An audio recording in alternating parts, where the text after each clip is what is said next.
Kristallnacht by Kate Kiernan. Introduction. The word Kristallnacht translates to the Night of Crystal and is commonly referred to as the Night of Broken Glass.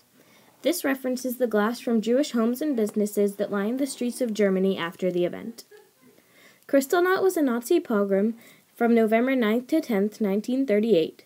During this event, Nazis destroyed and looted synagogues, Jewish businesses, and Jewish homes. My thesis for this research project was, how was Kristallnacht a turning point in the oppression and mistreatment of Jews under the Nazi regime? The Greenspan family. During this time period, German authorities were forcing Jews to emigrate, disregarding the fact that the emigration process for Jews was extremely difficult. Many of these Jews became stranded in Zabanchenie, including the parents of Herschel Greenspan, who is pictured to the right. The assassination of Ernst von Rath. On November 7, 1938, out of frustration for his parents' situation, the then 17-year-old Herschel Greenspan appeared at the German embassy and shot the official assigned to assist him, Ernst von Rath, who is pictured to the right. Beer Hall Putsch. Von Rath died 2 days later, November 9th, which incidentally coincided with the Beer Hall Putsch. This celebrated Hitler's failed attempt to take over the Bavarian government. Many Nazi officials were gathered together for this event, and when they got word that Ernst von Rath had died, propaganda minister Joseph Goebbels, pictured to the right, gave a speech. In this speech, he stated that demonstrations should not be prepared or organized by the party, but insofar as they erupt spontaneously, they are not to be hampered. This essentially gave rioters the go-ahead. Orders. Later on that night, the head of security service, Reinhard Heydrich, sent out orders to all German police offices.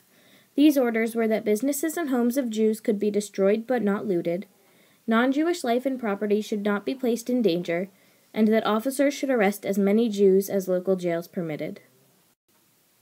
The picture to the right pictures Jews being arrested by Nazi officials during Kristallnacht. Kristallnacht.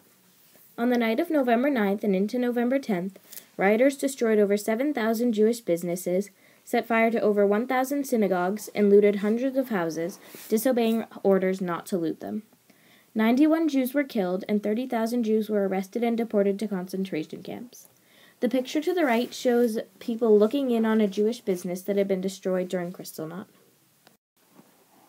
Synagogues. As mentioned before, over 1,000 synagogues were set on fire and destroyed during Kristallnacht. Rioters were given orders that prior to destroying the synagogues, they were to remove all archives. These archives would then go to the security service. Firefighters were given orders only to intervene if the fires meant for synagogues threatened other buildings. Pictured to the right is a synagogue after Kristallnacht. Arrested Jews. Of the 30,000 Jews arrested, most were wealthy and prominent. These Jews were then deported to Dachau, Buchenwald, and Sachsenhausen concentration camps. Hundreds of these prisoners died in the camps. The survivors were released in early 1939 for immediate emigration. Pictured to the right are Jews awaiting deportation after Kristallnacht. Jews blamed. After Kristallnacht, all Jews were blamed collectively for the assassination of Ernst von Rath. A fine of 1 billion Reichsmarks, which was $4 million at the time, was placed on all Jews collectively. Propaganda was also released blaming Jews for the assassination. Pictured to the right is a primary source of propaganda released at the time blaming Jews for the assassination. It pictures Herschel Greenspan crucifying von Rath. The headline describes the assassination as a part of a larger plot by world Jewry to slaughter the German people. Oppression and mistreatment of Jews after Kristallnacht. On November 15th, just days after Kristallnacht, Jews were banned from schools. 2 weeks later, local authorities were given the right to impose a curfew on Jews. By December, Jews were denied access to most public places, and by 1940 they were forced to move into ghettos. 1941 marked the first gassing of Jews to death.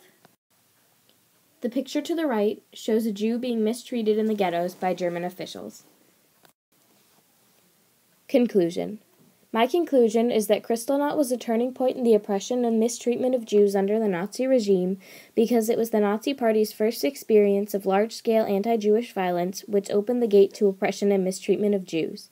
After Kristallnacht, life became increasingly worse for the Jews as they were banned from school, banned from public places, given curfews and taken from their homes, and eventually gassed to death. Works cited.